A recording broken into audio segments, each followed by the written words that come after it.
I found out I was pregnant last week. Me and Bradley had been together for almost 3 years, and although we weren't trying, we had talked about kids.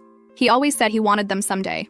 I was nervous to tell him because we had some rough patches lately. He'd been distant, working late, and weird about money. I thought maybe a baby would bring us closer. I bought a test on my lunch break and took it in the office bathroom. 2 lines. Definitely pregnant. I decided to leave work early and surprise him. He works from home on Thursdays. I was so excited I almost called him on the drive but wanted to see his face. Our apartment complex has this weird layout where you can see into our living room windows from the parking lot. I saw Bradley sitting on the couch with his laptop open. I was about to call out when I realized he was on FaceTime. I just stood there for a second watching. He was talking to Tracy, his ex from before we met. They broke up like 4 years ago and he always said she was crazy and controlling. He told me they didn't talk anymore, but I could see her face on the screen. I couldn't hear what they were saying, but they were both laughing. I don't know why, but I just froze. I didn't go inside.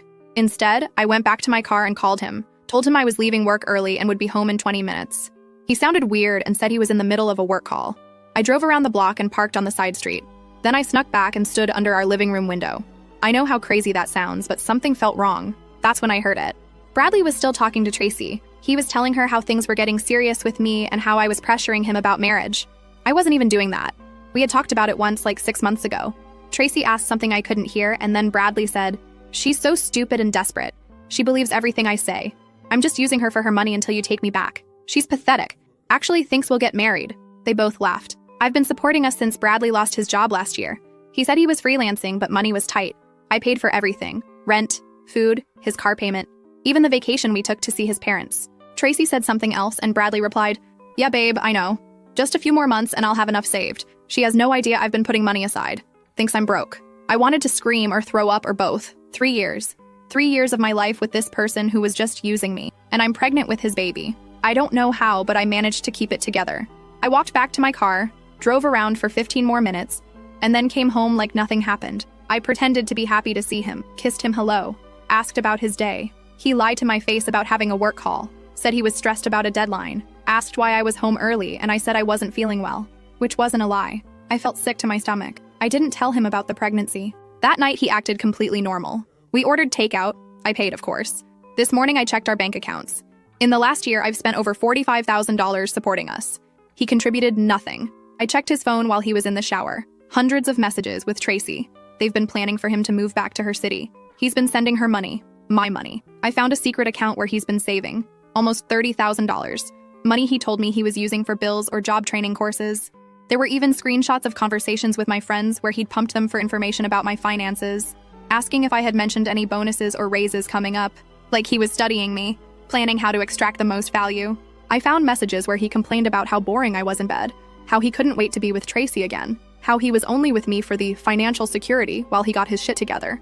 There were even photos they sent each other, intimate photos, while I was at work paying our bills. I wanted to confront him right there, scream at him, throw his things out the window, tell him I knew everything, tell him about the baby he'll never meet, but something stopped me. I realized if I showed my hand now, he'd just leave, take my money and go back to Tracy. They'd laugh about how stupid I was, how easily I fell for everything, how I never saw it coming. Even worse, he might try to stay for the baby, pretend he was sorry, drain me for 18 more years of child support. No, I needed a plan. Bradley thinks I'm a doormat, thinks he can use me and discard me when he's done, thinks I'm too stupid to see through his lies, thinks I'll just cry and beg him to stay when he eventually leaves. He has no idea what I'm capable of. Update. First of all, thank you all so much for the support and advice on my last post. I was not expecting thousands of comments and messages. You guys are amazing. I spent the next 2 days in a fog, moving through our apartment like a ghost while my mind raced. Bradley didn't notice anything different. He was too busy texting Tracy when he thought I wasn't looking, too busy planning their future with my money. The money I worked 60-hour weeks for while he sat on our couch, applying for jobs and networking. The first thing I did was protect what was left. I went to the bank during lunch and opened a new account at a completely different bank. Transferred most of my paycheck there, leaving just enough in our joint account to avoid suspicion. Changed all my passwords and set up notifications for any withdrawals over $100. Then I started documenting everything. Screenshots of their messages, photos of the secret account statements, recordings of his calls with Tracy when I pretended to be in the shower. I even found receipts for gifts he'd bought her using my credit card. Designer purses and jewelry while I was buying store-brand cereal to save money. The whole time I kept thinking about the baby growing inside me while this parasite drained me dry. Every time I felt sick or tired, I reminded myself it wasn't just for me anymore. I had someone else to protect now. I called my oldest friend Freya. We've known each other since kindergarten. Didn't tell her everything over the phone, just that Bradley and I were having serious problems and I might need a place to stay. She didn't hesitate. Said her spare room was mine whenever needed. Then I called my brother Sam. He's always been protective, and I knew if I told him everything right away, he'd show up ready to kill Bradley. Instead, I just asked if he could help move some things into storage soon. Said Bradley and I were reorganizing. He agreed to bring his truck that weekend. Bradley was getting suspicious. Kept asking why I was being weird and distant. The audacity of this man. Spending 3 years lying to my face, stealing my money, mocking me to his ex, and he thought I was acting strange for 2 days? I wanted to laugh in his face. Instead, I blamed work stress and period cramps. He immediately lost interest. Never cared about my problems unless they affected him. Friday night, I told him I was going out with work friends. He seemed relieved to have the apartment to himself. Probably couldn't wait to FaceTime Tracy without whispering. Instead of going out, I sat in my car in the parking garage with my laptop, using the complex's Wi-Fi to monitor our home security camera. We'd installed it last year after a break-in next door. Bradley had forgotten it existed because he never bothered with anything related to home security or maintenance. That was all me too. 20 minutes after I left, he was on the couch with his phone propped up, talking and laughing with Tracy. I turned up the volume on my laptop. Bradley was saying he was worried I suspected something. Tracy's voice came through tinny but clear, telling him to stick to the plan. 3 more weeks and he'd have the bonus money, then could come home to her. My blood boiled. My quarterly bonus. The one I'd worked myself to exhaustion for. The one that would finally pay off my student loans. He was waiting for that? Bradley whined that he missed her. Said it was hard pretending with me that I was so clingy lately. Clingy? I'd barely touched him in months because he was always too tired or stressed about work. Work he wasn't even doing. They talked for over an hour. Plans for trips they'd take with my money. Jokes about how stupid I was. Tracy even suggested he should get me to buy him a new laptop before leaving as a parting gift. They laughed about that. Hard. When he wasn't looking, something cold and calculating crossed Tracy's face. Something that made me wonder if she was playing him too. But then it disappeared, replaced by the simpering smile she wore whenever he looked at the screen. I had enough. More than enough. Time for action. Saturday morning, I told Bradley I needed to go into the office for a few hours. Instead, I went to see a lawyer. Angelina had helped a coworker through a nasty divorce last year. She listened without judgment as I explained everything. The theft, the deception, the pregnancy I hadn't disclosed. Angelina said financially, we had a strong case for fraud. He misrepresented his intentions to secure financial support. The texts proved premeditation. We could potentially recover the money he'd saved, though it might take time. When I asked about the baby, she said gently that legally I wasn't obligated to tell him during pregnancy. After birth, he could petition for paternity and visitation, but given the circumstances, we could potentially limit his involvement. I nodded, taking notes on my phone. We discussed restraining orders, changing locks, and removing him from our apartment lease. I paid her retainer with money from my new account. That afternoon, Sam came over with his truck as planned. Bradley looked confused when we started loading boxes. I said cheerfully we were just reorganizing as I'd mentioned. These were going into storage to make more space. What Bradley didn't know was that the boxes contained all my important documents, irreplaceable family items, and anything of value that was solely mine. While he watched TV, Sam helped load my grandmother's jewelry, birth certificate, diplomas, and photo albums into his truck. Things Bradley couldn't sell or destroy when everything exploded. Sam knew something was wrong. He kept giving me looks, but respected that I wasn't ready to talk. As he was leaving, he hugged me tight and whispered that whatever it was, I wasn't alone. I almost broke down then. Almost told him everything, but I wasn't ready. Sunday morning, I went to brunch with Freya, but actually met with my bank manager. I had proof of Bradley's fraud. Messages explicitly stating he was using me for money while planning to leave. The manager flagged my accounts for additional security and helped dispute several large transfers Bradley had made, claiming they were for our expenses. When I got home, Bradley was still in bed, phone clutched to his chest even in sleep. I carefully took it, already knowing his password. My birthday. How thoughtful. There were new messages from Tracy about checking flights, saying once he got my bonus they could book for the 18th, that I'd never know what hit me. Still couldn't believe I didn't check the accounts. I took screenshots and emailed them to myself and Angelina, then replaced the phone exactly as found. On Monday, I called in sick to work. Waited until Bradley left for his networking event, coffee with Tracy according to his location sharing, and withdrew $25,000 from our joint savings. Not everything. That would alert him immediately, but enough. Transferred it to my new secure account. When he came home that evening, he was practically glowing. Kept trying to kiss me, be affectionate. It took everything not to scream in his face, not to tell him I knew he'd spent the afternoon planning our breakup with the woman he really loved. Instead, I smiled and asked about his day, listened to his elaborate lies about industry contacts and potential job leads. I mentioned I had good news, reminded him how I'd been saving for us to potentially buy a house. His eyes lit up with naked greed. He'd forgotten about those savings, too focused on my upcoming bonus. I continued that I thought we were finally in position to start looking. that I'd been pre-approved for a mortgage. Bradley was so excited he hugged me, probably calculating how much more he could squeeze from me before disappearing. He suggested we celebrate. I agreed, saying I'd make reservations somewhere special that weekend. He was so excited by more potential money that he didn't notice me packing a small bag while he showered. Didn't question why I suddenly needed to work late that night. I drove straight to Freya's apartment and finally broke down. Told her everything. Showed her the evidence. Watched her face transform from shock to rage to fierce determination. I slept in her spare room that night. Phone turned off. Let Bradley worry for once. Let him wonder where I was, what I was doing. A small taste of what was coming. The next morning, I had 6 missed calls and a dozen increasingly frantic texts.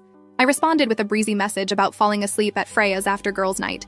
Apologized for worrying him. Said I'd be home after work. At the office, I met with my boss, Dave. Explained I was going through something personal and might need flexible hours for a few weeks. Didn't give details, but he must have seen something in my face because he immediately approved and offered additional support if needed. The restaurant reservation was set for Saturday. Bradley spent the week being unusually attentive, bringing me coffee, offering massages, asking about my day. Each gesture made me sicker. Each touch made my skin crawl. But I smiled, played along, let him think his performance was working. Friday night, I packed another bag while he was in the bathroom. More clothes, more essentials. Told him I was donating old things to make room for new furniture when we bought our house. He helped carry the bags to my car, eager to please the golden goose he thought I still was. That night, I barely slept, knowing what the next day would bring. Bradley snored beside me, arm thrown possessively across my body. I slipped out from under it, disgusted, stood in our darkened living room looking at the life we'd built, the life I'd paid for while he plotted to leave me. Saturday arrived, the day of reckoning. Bradley spent an hour getting ready, preening in the mirror. I wore a simple black dress and the necklace my mother gave me before she died. Something about having her close today felt important. As we drove to the restaurant, Bradley chatted excitedly about house features he wanted. A home office, a game room, a hot tub. I nodded and smiled, letting him spin his fantasies while mentally checking off final preparations for what was about to happen. The restaurant was upscale. Bradley's eyes widened at the menu prices. I told him generously to get whatever he wanted. Today, we celebrate. He ordered the most expensive steak, premium cocktails, appetizers, ran up a tab that made me want to laugh. One last meal on my dime. While we waited for dessert, I excused myself to the bathroom, checked my phone to confirm everything was in place, texted Freya that it was time. I returned to the table, calm and collected. Bradley was typing rapidly on his phone but quickly put it away when he saw me, probably telling Tracy about the expensive dinner and imminent house purchase, probably laughing at how easy it was to manipulate me. The waiter brought champagne I'd secretly pre-ordered. Bradley raised his glass to us, to our future, with a smile that never reached his eyes. I raised my water glass. Didn't correct his assumption that I wasn't drinking because I was driving. I said softly that I'd like to make a toast too. His smile faltered at my tone. I toasted to new beginnings and to the truth finally coming to light. I reached into my purse and placed my phone on the table, screen up. Played the recording of him and Tracy from the security camera. Watched his face drain. She's so stupid and desperate, she believes everything I say. I'm just using her for her money until you take me back. I watched his expression change from confusion to horror to panic. Watched him realize it was over. All of it. The scam, the lies, the future he'd planned with my money. And for the first time in 3 years, I saw the real Bradley. Last update. I'm still in shock about everything that's happened since my last post. First, thank you for all the supportive comments and messages. They've honestly kept me going through this nightmare. Here's what happened after. Bradley's face went through so many emotions at once. Shock, confusion, anger, and finally calculation. I could see him running through possible lies, trying to find an angle. He started stammering that I didn't understand the context. I held up my hand as restaurant conversations continued around us. I told him quietly that I had hours of recordings, hundreds of screenshots. I knew about the money he'd been stealing, the secret account, everything. Bradley leaned forward, lowering his voice, calling me baby, saying it wasn't what I thought. Claimed he and Tracy were just joking around, that she'd been trying to get him back, but he told her no. I laughed at the audacity of him continuing to lie after I'd played his own words back to him. I reminded him about the $30,000 of my money he'd sent her, the expensive bracelet he bought her while telling me we couldn't afford to fix my car, his plans to leave after my bonus came through. His eyes darted around the restaurant, suddenly worried about who might hear. He suggested we go home and talk like adults. I told him there was nothing to talk about, and it wasn't his home anymore. As of that morning, he'd been removed from the lease. His things were packed and waiting at Dave's place. Bradley's mouth fell open. He protested that it was our apartment. I corrected him. My name on the lease, my rent payments, my apartment. He was just a guest who overstayed his welcome by about 3 years. He said I was overreacting to some stupid joke with an ex. I pulled out a folder from my purse and slid it across the table. Inside were printouts of his secret account statements, transfer records, screenshots of messages detailing how he'd been using me. He flipped through the pages, growing paler. He accused me of spying on him, saying that was illegal. I almost laughed again, pointing out the irony of the man who stole $45,000 talking about legality. Bradley snapped that he never stole anything, said I gave him that money, offered to support him. I asked about the lies, about calling me stupid and pathetic, about planning to leave once he'd gotten everything he could. He shrugged, dropping the act completely. Said people say things they don't mean when venting. Everyone does it. I asked if that's what he was doing when sending her my money, making reservations to her city, buying gifts with my credit card. He asked what I wanted. Money? An apology? I said simply that I wanted him gone from my apartment, accounts, life. He asked what if he refused. I slid another document across the table explaining that my lawyer would file fraud charges, police would get involved, and instead of just leaving, he'd go to jail. He scanned the document, jaw clenching, saying I wouldn't follow through. I told him to try me. Finally, Bradley said fine. He'd get his stuff and go, but I was making a mistake. I replied we had nothing. It was all a lie. He reached for my hand, but I pulled away. He tried explaining again, but I cut him off. Pointed out his messages did that already, calling me desperate, pathetic, stupid, using me until Tracy would take him back. Bradley started saying people say things. I told him to stop. It was over, completely over. His expression hardened as he asked about his stuff at Dave's. I confirmed everything was there except what he bought with my money. He protested that wasn't fair. I couldn't believe it. Asked if he wanted to talk about fair after stealing from me for years, mocking me behind my back, planning to abandon me once he'd taken everything. Said he'd lost the right to talk about fair. He asked, what if he went back to the apartment instead? I explained calmly that locks were changed, security informed, key fob deactivated, and Sam waiting there just in case. His face flushed with anger, saying I had it all planned out. I replied, I learned from the best. He spent 3 years planning to use and discard me. I took a week to plan my response. Bradley stood abruptly, saying this wasn't over. I said it was, completely over. Goodbye. He stormed out. I called Sam to warn him Bradley might try coming to the apartment. Sam assured me he and Freya were there, had my back. I drove home, finding Sam and Freya on the couch with wine. Freya asked how it went, poured me a glass before remembering and apologizing. Sam's eyebrows shot up, questioning. I took a deep breath and told them I was pregnant. After a silence, Sam asked if it was Bradley's, and if he knew. I said yes, it was his, and no, he didn't know, might never know. Freya promised they were there for me whatever I decided. We talked through what happened at the restaurant and what might come next. Sam worried Bradley could become dangerous when cornered and insisted on staying the night. Freya stayed too, in my bedroom while I took the spare room, couldn't face the bed I'd shared with Bradley. Around midnight, Bradley started texting. First anger and threats about lawsuits, then manipulation and apologies, claiming he loved me but was confused, that Tracy pressured him. I forwarded each message to my lawyer without responding. At 2 a.m., he showed up pounding on the door, yelling my name. Sam spoke through the door, telling him I didn't want to talk and he should leave. Bradley shouted it was his apartment too. Sam replied not anymore, and he should leave before we called police. Bradley kept pounding and shouting. Freya had already called 911. By the time officers arrived, Bradley had left, but they took a report for the restraining order documentation. Morning brought dozens more texts from Bradley, cycling back to apologies and explanations. I blocked his number. Sam and Freya helped clean out the last traces of him from the apartment. We found a hidden credit card statement showing more purchases for Tracy, photos of them together from when he claimed to be at job interviews. Around noon, Tracy called. I almost didn't answer, but curiosity won. She said Bradley was telling everyone I was crazy, making up accusations because I was obsessed, trying to ruin his life because he was breaking up with me. When I asked why she was telling me this, she said she thought I should be prepared. He was very convincing. Something in her tone made me pause. I asked how she would know that. She laughed softly, explaining he did the same to her 4 years ago. Used her for money, cheated, then called her psychotic when she found out. I sat down, confused about her FaceTiming with him, planning their future. Him sending her my money. She saying she was playing him like he played me, but she knew what he was from the start this time. Said she just wanted her money back that he stole before moving on to me. I asked why tell me now. She said simply that he was dangerous when cornered, and I just cornered him publicly. He was humiliated, exposed, unpredictable. After hanging up, I sat staring at my phone, unsure if she was telling truth or this was another game. I called my lawyer about the conversation. She advised adding Tracy to the restraining order to create clear boundaries with everyone involved. Sunday passed with more texts from Bradley from new numbers. I forwarded them all without reading beyond first words. Monday, I went to work, trying to focus on normal life. Dave checked in without pushing for details. At lunch, I scheduled a prenatal appointment, making the pregnancy feel more real. The thought of having Bradley's baby still made me nauseous, but I was determined this child would have a parent who loved them unconditionally. After work, I went to Freya's as planned. Sam brought takeout and updates. Bradley tried accessing our emptied joint accounts, showed up at Dave's ranting about suing me, called Sam alternating between threats and pleas to talk sense into me. My phone rang with an unknown number at 8 p.m. Against better judgment, I answered. Bradley's slurred voice asked if I thought I was so smart. I said calmly I was hanging up, don't call again.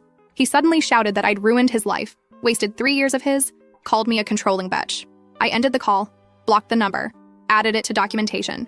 Tuesday brought a certified letter from Bradley's lawyer demanding equitable distribution of assets and threatening to sue for his investment in the relationship.